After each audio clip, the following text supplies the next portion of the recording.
अच्छा जी, अब हम स्टार्ट करते हैं इसी चैप्टर की प्रैक्टिस वैन हॉर्न में से। वैन हॉर्न में मैंने कहा सेल्फ करेक्शन प्रॉब्लम जो है 1, वो मैं पहले कराऊंगा, और इसमें मैंने कुछ इंफॉर्मेशन भी शेयर करनी है आपसे। इसमें कुछ फार्मूले जो हैं वो डिफरेंट हैं, डॉल के फार्मूले बस डिफरेंट हैं, बाकी डीएफएल और टोटल एवरेज का फार्मूला वही है, और ब्रेक इवन क्वांटिटी और ब्रेक इवन इन डॉलर का भी फार्मूला सेम है। तो ये मैंने क्वेश्चन, जिसके पास बुक नहीं भी है, ये है जनाब, क्वेश्चन है सेल्फ करेक्शन प्रॉब्लम, पेज है बुक का ये 400 एंड,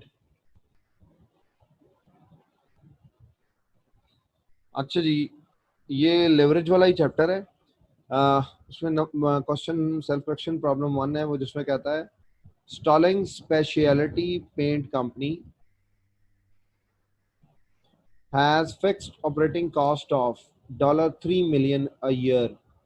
तो जनाब ये जो $3 million हमारे पास है, ये हमारे पास फिक्स कॉस्ट आ गई, ये हमारी क्या हो गई, F C. Variable operating cost are $1.75 per half pint of pint produce. ये हाफ पेंट जो है ये बेसिकली आप कह लें क्यू क्वांटिटी का यूनिट है, और ये जो $1.75 है ये हमारी variable cost VC per unit है, and the average selling price is $2 per half paint. ठीक है भाई, हाफ पेंट क्वांटिटी है और ये $2 जो है ये सेलिंग प्राइस है, यानी पी सेल प्राइस पर यूनिट है। अब ए पार्ट में वो क्या कह रहा है, ए पार्ट में वो कहता है जनाब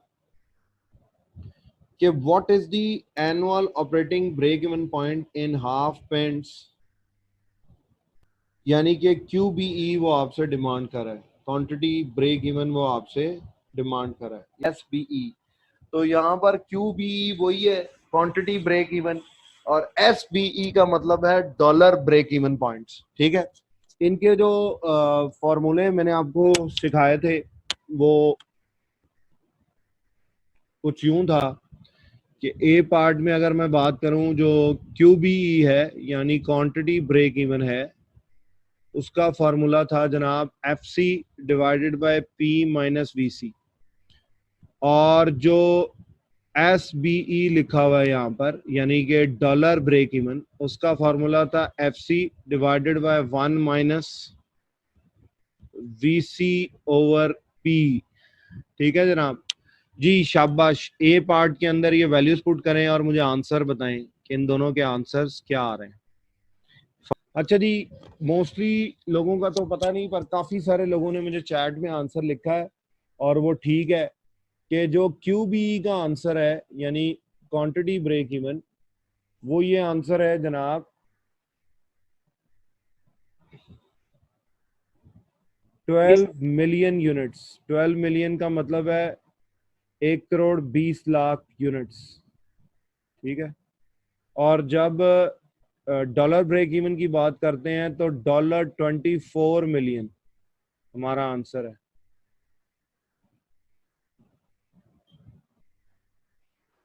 ठीक हो गया जनाब जी। प्लीज किसी का अगर अभी ये आंसर नहीं आया तो वो इसको नोट करें, फिर हम आगे टॉपिक पढ़ते हैं।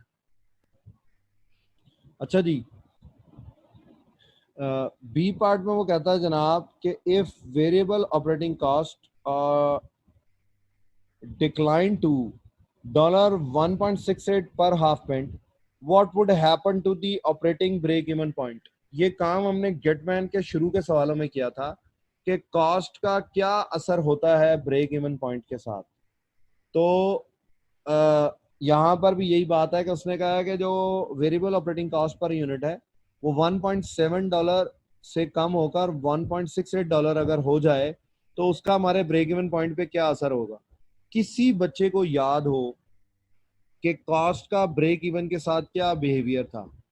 डायरेक्ट रिलेशन था कॉस्ट का ब्रेक इवन पॉइंट के साथ। जब कॉस्ट कम होती है ब्रेक इवन पॉइंट भी कम हो जाता है, जब कॉस्ट बढ़ जाती है ब्रेक इवन पॉइंट क्वांटिटी भी बढ़ जाती है। और रेवेन्यू के साथ इनवर्स रिलेशन था मियां साहब।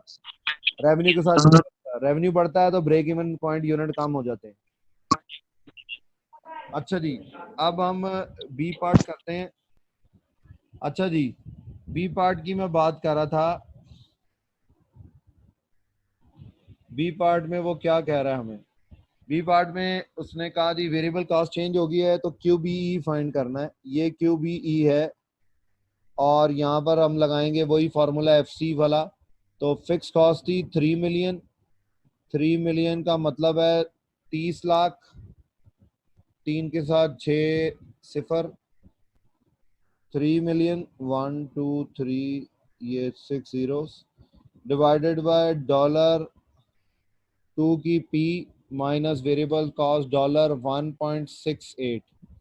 1.75 से कम होकर 68। तो ब्रेक इवन पॉइंट जो है हमारा वो हो जाएगा 93,75,000, यानी 9.375 मिलियन यूनिट्स हमारे पास इसका आंसर आ जाएगा। एग्जैक्टली सी पार्ट में वो कहता है फिक्स कॉस्ट इज इंक्रीज्ड। अब सी में उसने फिक्स कॉस्ट चेंज कर दी है। वहां पे गिटमैन में भी जो सवाल मैंने कराया था तब भी ये बात बताई थी और अब भी मैं ये बात बताने लगा हूं कि जब भी वो चेंजेस के बारे में बात कर रहा है तो वो जिसकी तब्दीली के बारे में कह रहा है सिर्फ वो तब्दील हो रहा है, बाकी फिगर्स वही रहेंगी जो पहले वाली थी, पुरानी थी। यानी यहाँ पर जब हम क्वांटिटी ब्रेक इवन निकालेंगे तो वो क्वांटिटी ब्रेक इवन में फिक्स कॉस्ट चेंज हो जाएगी, यानी 3.75 मिलियन का मतलब है 37,50,000 हो जाएगी, डिवाइडेड बाय $2 माइनस $1.75 हो जाएगा। अब वो जो वीसी है वो वापस अपना $1.75 पे आ जाएगा, वो 1.68 नहीं रहेगा क्योंकि वो तो सिर्फ पिछले सवाल के सिनेरियो में। अब यहां पर क्या हुआ है, फिक्स कॉस्ट बढ़ गई है तो कॉमन सेंस की बात है।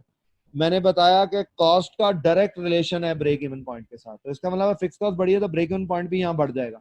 यहाँ पर एक बच्ची ने मेरे साथ आंसर शेयर किया था, सैरिश कौन था वो, 15 मिलियन के करीब मेरा ख्याल है एक आंसर शेयर हुआ था। रिमशा ने और आयशा ने, एक ने 15 मिलियन बताया, एक ने 12 मिलियन बताया। जिसने 12 मिलियन बताया बेटा वो गलत है, 15 मिलियन वाला ठीक है। उसकी वजह है कि 12 मिलियन तो तब भी था जब फिक्स कॉस्ट 3 मिलियन थी। तो ये जनाब आपके पास 15 मिलियन यूनिट्स का आंसर आ जाएगा, 15 मिलियन। अब आ जाए वेरी गुड जनाब सर। डी पार्ट के ऊपर।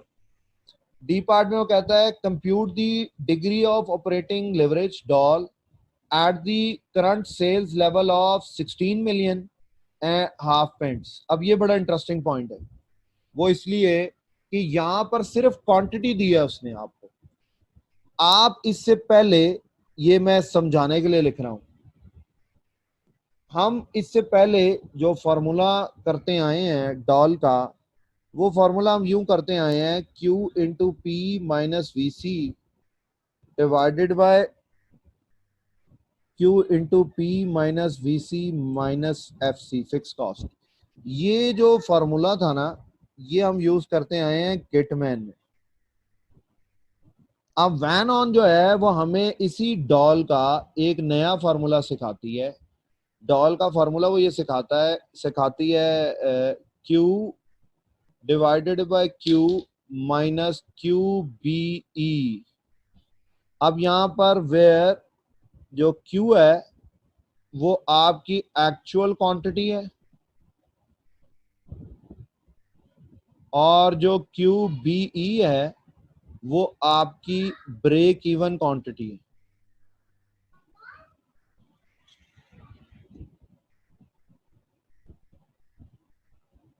ठीक हो गया जनाब? तो इस सवाल में उसने कहा है कि 16 मिलियन उसकी हाफ पेंट उसकी करंट लेवल्स ऑफ सेल है। इसका मतलब है ये हमारा क्यू है और क्यू बी ई ये हमने फाइंड किया था, यहाँ पर ये था वो Q B E 12 million units. ठीक हो गया जनाब? तो हम यहाँ पर क्यू बी ई को फोकस करते हुए ये आप निकाल लेंगे आंसर। ठीक है जनाब? और ये आंसर हमारे पास इस तरह आएगा 16 मिलियन।